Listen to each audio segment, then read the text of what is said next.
Women out there, thank you so much for tuning in on another week on the Powerhouse. And this week, I want to talk to you about a topic that, like no surprise, that I personally struggled with for many years in corporate.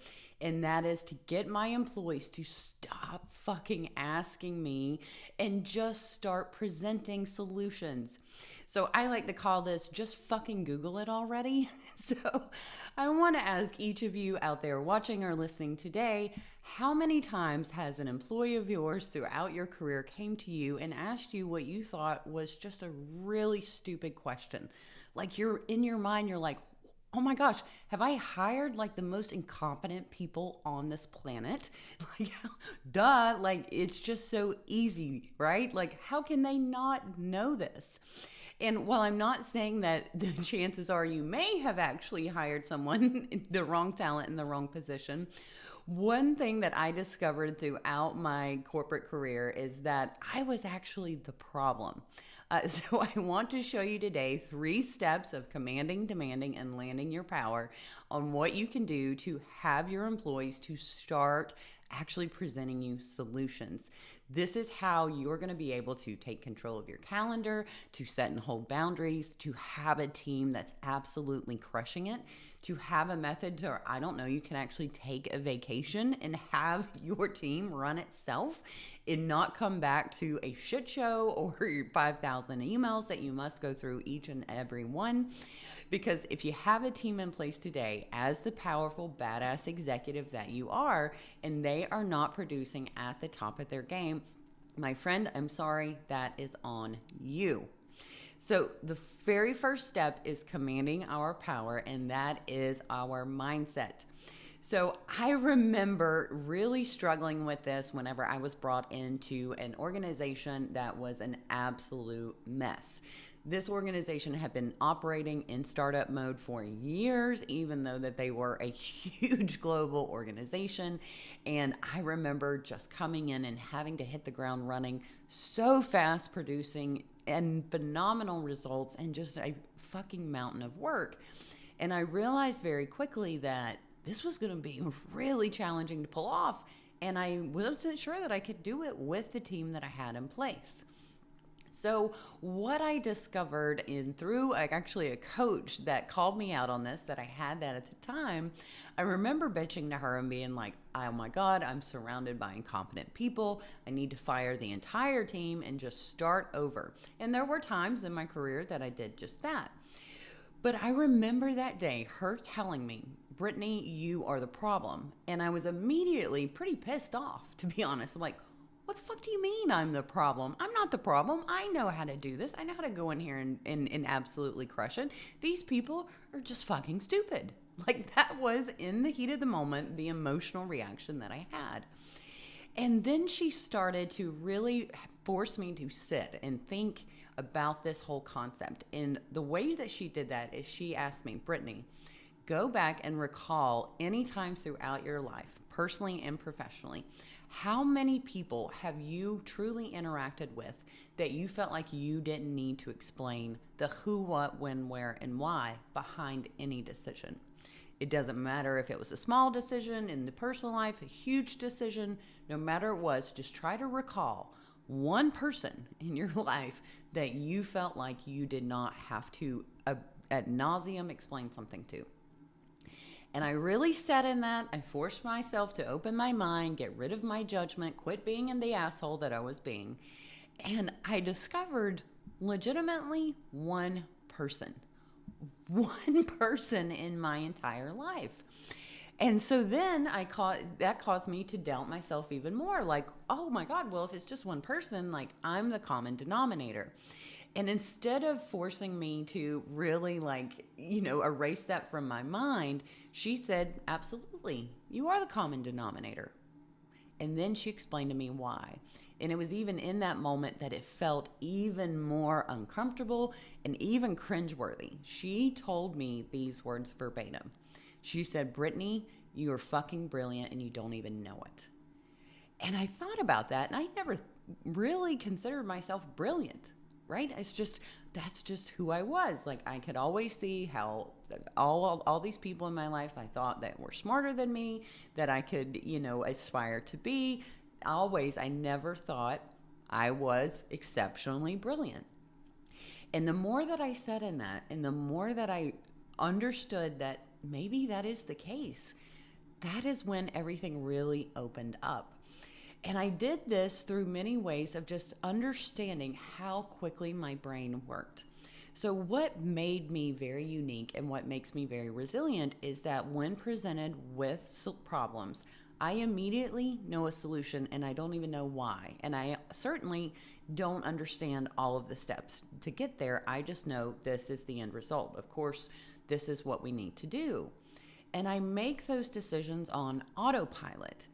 And I discovered most people can't do this. So, for all of those listening right now that saying, man, she's fucking arrogant, that sounds really cocky. Yeah, maybe it is. But what I will tell you is once I was able to understand that, that did not mean that I am saying I'm better than anyone else. Because while that can be my insane superpower, it can also be my greatest weakness. And that is what I discovered is why I was not dominating in my career. It is something that I struggle with every single day, and running my business as well, is that because I think so quickly, because my brain processes this information, I am your typical high achiever, working insane amount of hours because I love what I do, and constantly a curious nature of what can I do next? What can I do better? How can I take this baby result and blow it out of the water? And that is because if I'm operating like that, I cannot force myself to really slow down and explain the who, what, when, where, and why. And that is what causes me at times to make really impulsive business decisions, to make decisions that don't make sense, right? Because you do sometimes have to just take a beat, take a moment, and really examine it. And so this is something that really helped me understand how this incredible strength of mine, one, was causing me so much frustration because everyone around me didn't have that same strength. But then two, how I can use this strength and absolutely use other people's strengths to complement mine so we can make better decisions in corporate. Those 16 years that I was right there in the trenches with each one of you.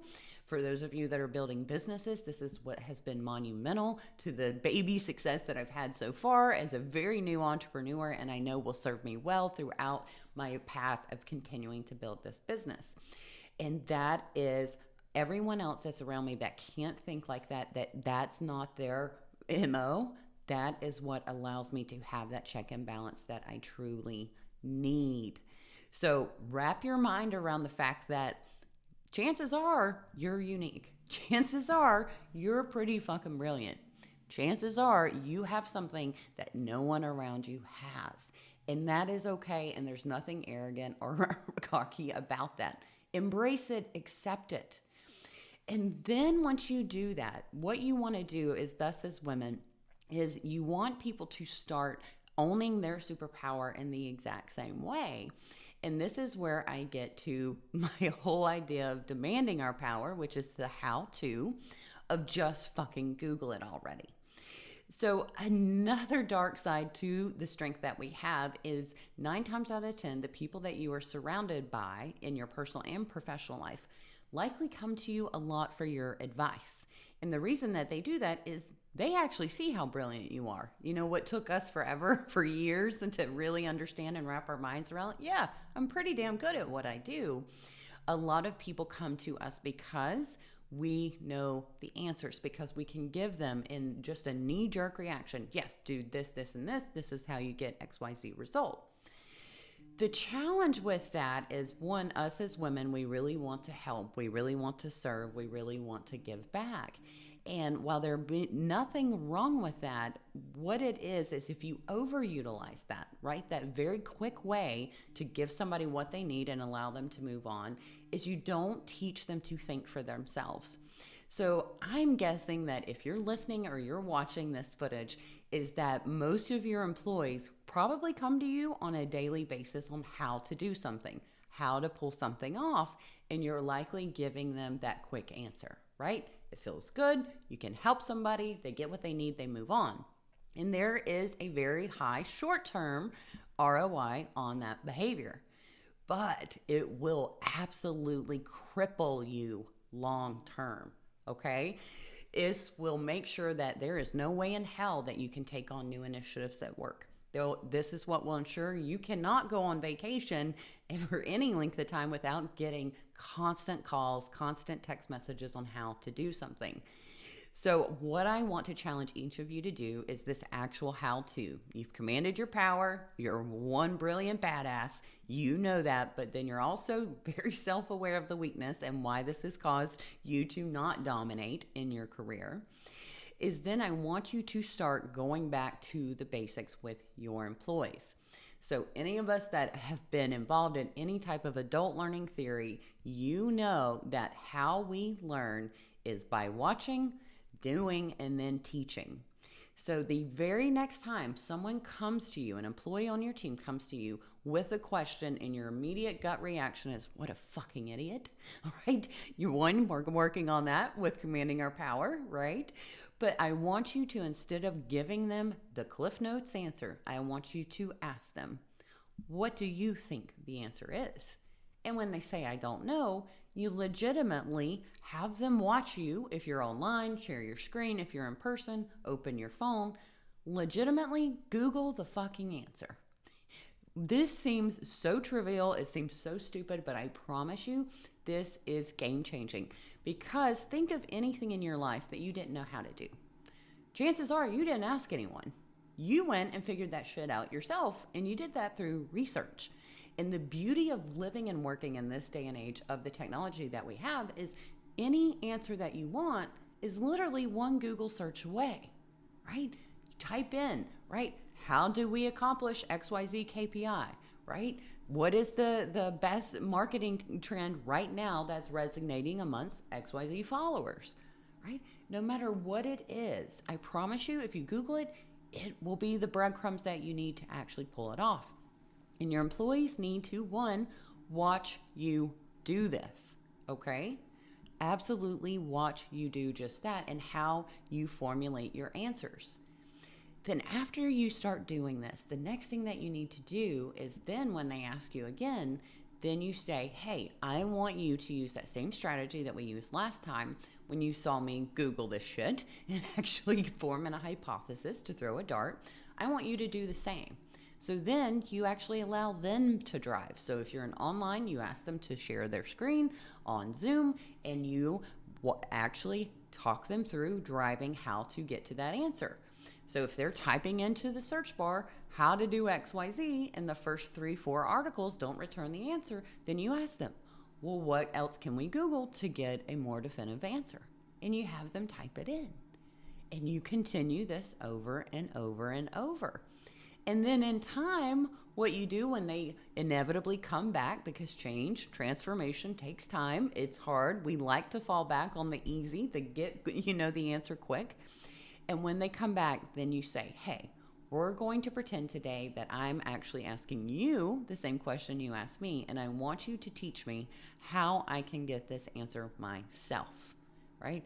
And legitimately, again, if you're online, you share your screen and you do not click next. You do not type in any word without them telling you what to do. They're legitimately teaching you how to get the answer themselves. This is what allows your employee to watch, do, then teach. This is what will be embedded and allow them to thrive. This is what's going to allow them to make decisions that you need them to make and to not come to you for every little thing. This, my friend, is how you get to the final step in the PowHER formula for success, and that is landing your power. This is exactly how you are building succession planning. So you say you want to move on, you want to move into a board position, you want to move into the CEO, you want to get promoted to a VP, no matter where it is. I promise you, you're not going to be able to do that till you have somebody ready to take your job. So if you have created a team that's 100% reliant on you, how are you going to be able to take on anything else and not have the business fail?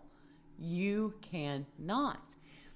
If you are building a business and someone's constantly needing your help on everything, how are you going to, I don't know, hire more people in for them to manage so you can concentrate more on being the face of your business, of staying behind a camera of your business is what you should do as the founder, as the CEO. This is how you will crush it on every single KPI that you've set out with your team, because essentially your team can operate without you. And that is what powerful leadership is all about. That is what building a legacy is all about. Because so many of us as women in the business world, whether you're in corporate, you're building your own business, no matter what it is you're doing, you chose to take this very challenging uphill battle path of dominating in a predominantly white man's world in business. And one major reason you want to do that is to allow other women to do the same. So if you're not teaching her how to do this without you, you're doing her a major disservice, not only to yourself, but this is what's ensuring she's never going to make it. She's never going to shatter her own glass ceiling. She's never going to get to this table with you and help you build inclusivity, help you design workplace policies and process that enable everyone from all walks of life to thrive, no matter what obstacle is in their way that society says, you can't do this because you don't fit neatly into this box. You want to give them what they need to do just what you've done. And that is giving society the finger and climbing this very corporate patriarchal dad's ladder your own way, on your own terms, to build a career that brings you joy, that brings you meaning and more money than you ever thought possible. So take these 3 steps centered around, just fucking Google it already, and teach your team how they can dominate, whether you're in the room, a phone call away, or completely on the other side of the country, because that is what you need to do exactly what you want to do, and that is to dominate.